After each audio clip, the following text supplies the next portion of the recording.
Hello Orchid friends, how are you? Welcome back to my channel. If this is your first time watching my video, my channel is all about orchids. From what orchids I have, how I grow them, my thoughts on certain orchid topics, to what orchids in my collection are blooming, etc. So if you want to follow along my orchid hobby adventure, please consider subscribing to my channel and turn on the notification. Today in this video, we're going to look at one of my species orchid, Phalaenopsis tetraspis C1. This one is one of my favorite orchids in my collection, and when I first learned about the orchid hobby, this is one of the first few orchids that really caught my attention because of the way that its flower could be depending on temperature and care. It's just, you never know, it's always a surprise. Each bloom is always a surprise. Going back to 2017, this is when I first got this orchid. This was actually the first tetraspis C1 I bought, but I do have two tetraspis C1 in my collection. After this purchase, I also ordered another one that is a mature plant with, it came with I think 1 or 2 flower spike. But this one in the video, it's the one in the middle on the top. It was a near blooming size plant. It was pretty, I bought it because it was pretty cheap. I think it was like $15 or $20. And I knew it would take me some time for this orchid to become mature to be able to, put out its first bloom. But I didn't expect it to be 3 years. But here we are, its first bloom. And, looking back, it's a journey and it's a process. And I think for those of you who may be new to this orchid hobby, if you would like to see flowers quicker, you should probably save up and always go for mature size plant. Because near blooming size plant, it could take 1, 2, or even 3 years in this case for you to even see the bloom, provided that you keep it alive. So just be aware when you see something listed as near blooming size, you should always ask the seller how quickly, right? Are we talking about 1 year, 2 year, or longer? Now, tetraspis C1 has a few very interesting characteristics. The first one really is, like I said earlier in the beginning of this video, and that is the color distribution. You never know whether the red or the white would appear on the sepal or petals. And this orchid is a sequential bloomer as well. And it does have very light fragrance. It's not very intense at all. And sometimes I do have to put my nose pretty close to the flower to really detect any fragrance. And it also has a very fuzzy lip, which you'll see later in this video that I have some close up on the flower on its lip. But back to this orchid's progress. It was end of 2019 that I started seeing the spike emerging, and it was a surprise to me. It was a good surprise because, to be honest with you, it had been so long since watching this orchid grow.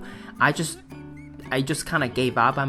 I was like, you know what? If it blooms, it blooms. Whenever it blooms, it'll bloom. So when I first saw the spike, I was like, oh my gosh, it's finally time. Okay, so end of 2019, I saw the spike emerging. And then I was also observing the root, and it was doing pretty okay. There are roots reaching the reservoir. This one is potted, obviously, as you can see, in semi-hydro. So in this method, the best case scenario is for this orchid to want to grow roots into the reservoir, because that way you would have slightly more flexibility in terms of the water amount that you can give to this orchid. You don't always have to fill up the reservoir completely. If you have roots deeper into the reservoir, you can decide if you want to just give it 1/4 cup, 1/8 of a cup, depending on your environment and how much water your orchid need for that particular watering cycle. So for this orchid, it shoots out a pretty decent size spike, and it gave me 6 buds.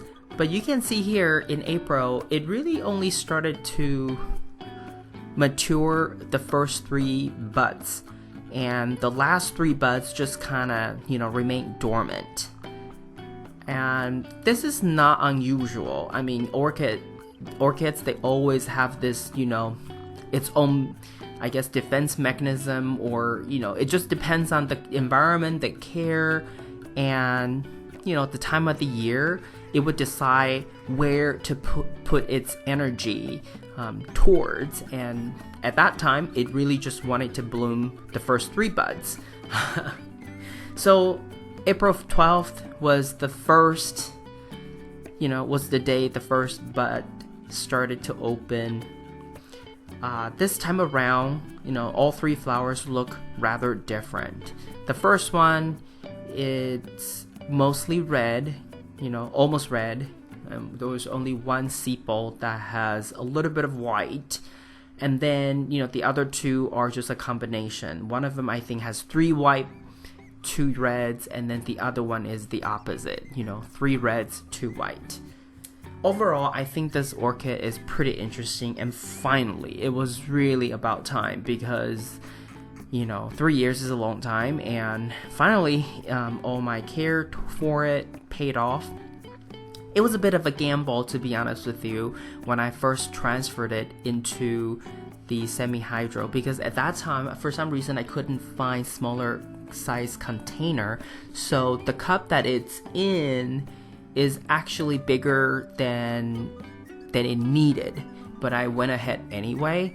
So that might have been the reason why this orchid took 3 years. It could have, maybe, okay, this is just my guess. If I use a smaller container, the root system might have been a little bit more, I guess, root bound, quicker, and it may, bloom sooner. Who knows? But it took it 3 years, and even looking at the root system, it has decent root to mount, but just the way that it's establishing its roots is not as well as the other orchids that I have transferred into semi-hydro. So I suspect the container size has something to do with it. But finally, it bloomed. Like I said, 3 years is a long time, and I'm just glad that it finally gave us some bloom, because, this is a orchid, near-sized plant. I wouldn't call it seedling. This is really a near-size, near mature size, near blooming size plant that I got. For semi-hydro, I personally really enjoy growing orchids in organic media, the media that don't break down due to due to potential degrade of the material. But semi-hydro is also a way for me to reduce the frequency of watering. If I have to go away for some time, I really just need to give it slightly more water so that the reservoir is slightly higher, has more moisture, and then I can take off for a few days, even up to 2 weeks. At most, I was away for about 3 weeks, and I come back. Yes, it's pretty bone dry, but I'm pretty sure the first 2 weeks, the orchid had some level of moisture. Maybe the last week, the 3rd week, was when it just became pretty dry. And that was during the winter time. In summertime, I don't think I would ever go for 3 weeks without watering this particular orchid, or orchids in semi-hydro in general. I think 2 weeks is probably the max. I would even say, no more than 10 days in summertime, because in my environment, at least, summertime, it's really hot. It's humid at times, but because I have central air, so it tends to dry out the humidity in the air. So really 10 days really is the max. I've waited one time for 2 weeks, because that week, a particular weekend, I was extremely busy and I couldn't get to it. And guess what? Some of my orchids gave me signs of dehydration. Slight dehydration, not too bad, but it was obvious enough for me to know, no, I can't wait for 2 weeks in my environment for summertime to water these orchids. But anyway, overall, I think it's a very good, rewarding experience, even though it took 3 years. But you know, hey, here it is, and I hope you enjoyed it too.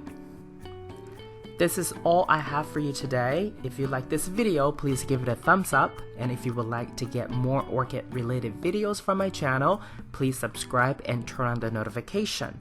I want to wish you happy growing, and I will talk to you in my next video. Ciao!